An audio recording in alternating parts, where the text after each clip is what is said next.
Shalom sahabat Lentera Injil TV, kita berjumpa lagi masih dalam program Anda Bertanya Teolog Menjawab.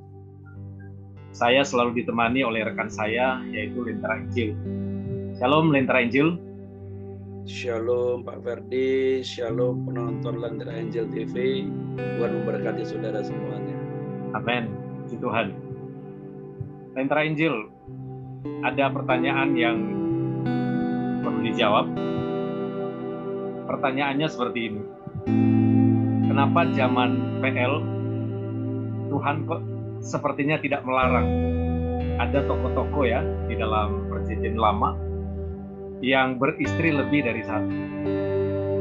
Pertanyaannya, kenapa dalam PL kok bisa orang beristri lebih dari satu? Kira-kira bagaimana tanggapan Lentera Injil? Ya, baik.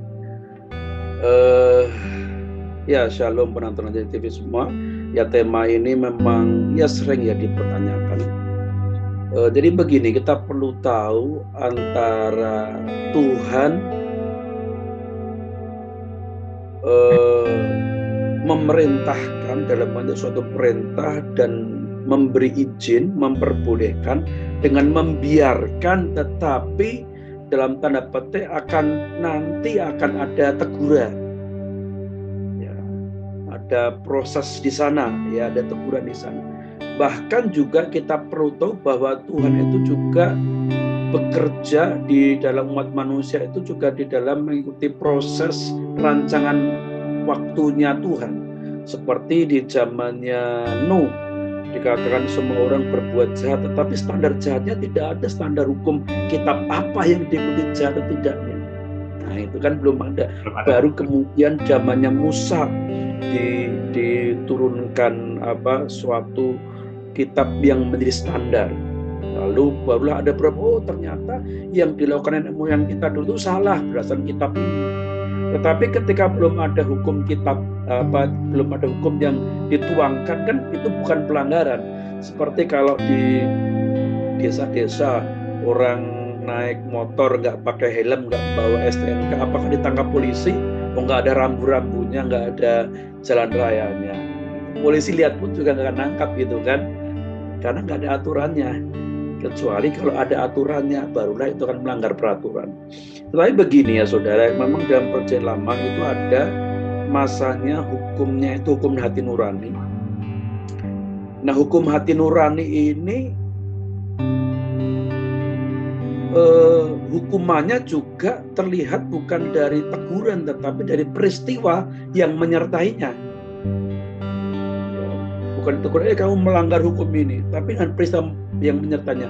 Seperti kisah Nuh, ya orang-orang zaman Nuh itu kan kawin campur dengan keturunan-keturunan yang terkutuk.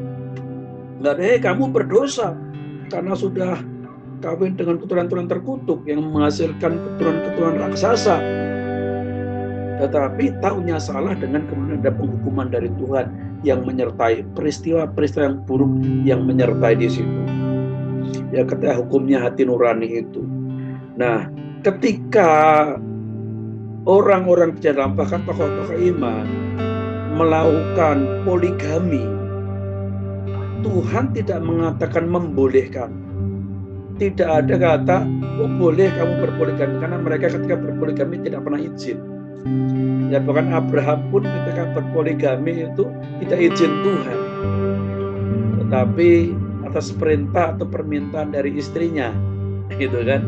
Ya. Lalu poligami yang pertama itu kan dilakukan oleh keturunan dari Kain, Lamek, Ada dan Sila. Tidak dilakukan oleh keturunan dari Set yang melahirkan Nuh, ya, dan keturunannya. Nah, di sini sebenarnya ketika sebelum ada hukumnya hati nurani, itu terlihat ya bahwa poligami itu dilakukan oleh keturunan-keturunan yang terkutuk. Ya, dari situ. Lalu juga Tuhan tidak pernah memperbolehkan di sana, tidak mengatakan kamu boleh berpoligami, tetapi Tuhan membiarkan, karena bukan itu dulu ya, bukan fokusnya Tuhan, bukan itu, tetapi fokusnya itu adalah bagaimana untuk memenuhi janjinya akan lahirnya keturunan perempuan di dalam kitab Kejadian pasal 3 ayat 15. Dan di situ sehingga hanya memilih Abraham sebagai umat, sebagai bapa, lalu memilih Israel sebagai umat pilihan, lalu memilih suku Yehuda, lalu memilih Daud. Akhirnya keturunan Daud yang melahirkan Mesias, keturunan perempuan, ya Bunda Maria yang hanya melahirkan Yesus. Itu sebenarnya yang utamanya, ya untuk keselamatan itu. Lalu dalam kaitan dengan poligami, walaupun Tuhan tidak mengatakan melarang juga, tetapi kita ingat bahwa ketika hukum hati nurani itu, ya proses Tuhan mendidiknya atau menghajarnya, menghukumnya dengan hasil-hasilnya. Nah, kita melihat bahwa dari kehidupan poligami itu tidak ada satupun yang menghasilkan sebuah keluarga yang baik. Contohnya Abraham, ya, melahirkan akhirnya bangsa yang dikatakan seperti tingkah lakunya seperti keledai liar. Dan bahkan sampai sekarang itu menjadi suatu permusuhan antara umat pilihan dengan keturunan yang bukan pilihan. Lalu Israel sendiri atau Yakub, ya ketika punya 4 orang istri, bagaimana keluarganya itu? Daud sampai anaknya bunuh-bunuhan, dan ada anaknya yang akhirnya yang mau membunuh bapaknya karena merebut tahta. Sampai ada juga perkosaan antara kakak tiri dengan adik tirinya. Bahkan Salomo yang dikatakan paling bijaksana, yang mempunyai kebijaksanaan yang paling luar biasa, dia jatuh karena poligami. Nah, di sini menunjukkan di dalam konteks hukum hati nurani ini Tuhan mengajak umatnya bahwa poligami itu tidak ada yang menghasilkan sesuatu yang baik. Ya, Tuhan berbicara lewat hasilnya dari poligami itu. Nah, maka dikatakan, ya, ketika perjanjian baru Yesus hadir untuk merupakan penggenapan atau penyempurnaan dari perjanjian lama, perjanjian baru itu tegas. Adalah seorang istri. Itu namanya menyempurnakan. Dari kemudian tidak ada berbicara apa, tidak melarang, tidak memperkenalkan, mengizinkan, tetapi hanya memberi hukuman-hukuman, menunjukkan proses yang tidak baik dalam poligami.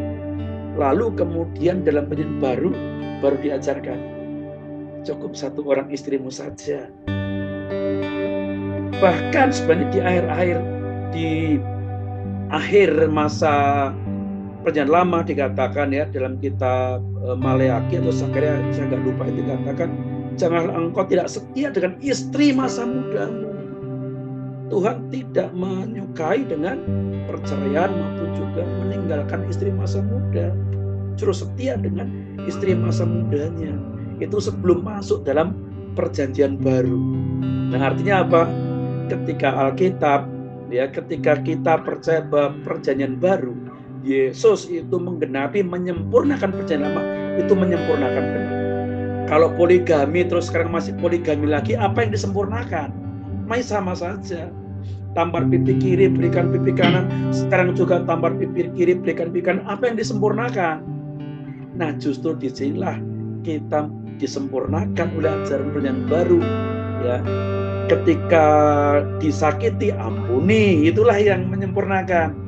Ya, doakan orang yang menganiaya kamu, itu disempurnakan. Ya. Kemudian setia dengan pasangan, satu pasangan seperti kondisi Adam dan Hawa, dipulihkan seperti kondisi Taman Eden, 1 Adam dan 1 Hawa. Makanya itulah perjanjian baru menyempurnakan, sudah sempurna, nggak ada lagi selanjutnya. Ya, kalau kemudian ada poligami lagi berarti tidak disempurnakan lagi. Demikian yang bisa saya jawab. Kiranya Tuhan Yesus memberkati semua penonton Lentera Injil TV. Amin. Baik, terima kasih ya Lentera Injil sudah memberikan jawaban yang luar biasa, dan saya percaya kami semua pendengar setia Lentera Injil TV diberkati dan diperlengkapi lagi pada hari ini. Puji Tuhan, Tuhan Yesus memberkati kita semua.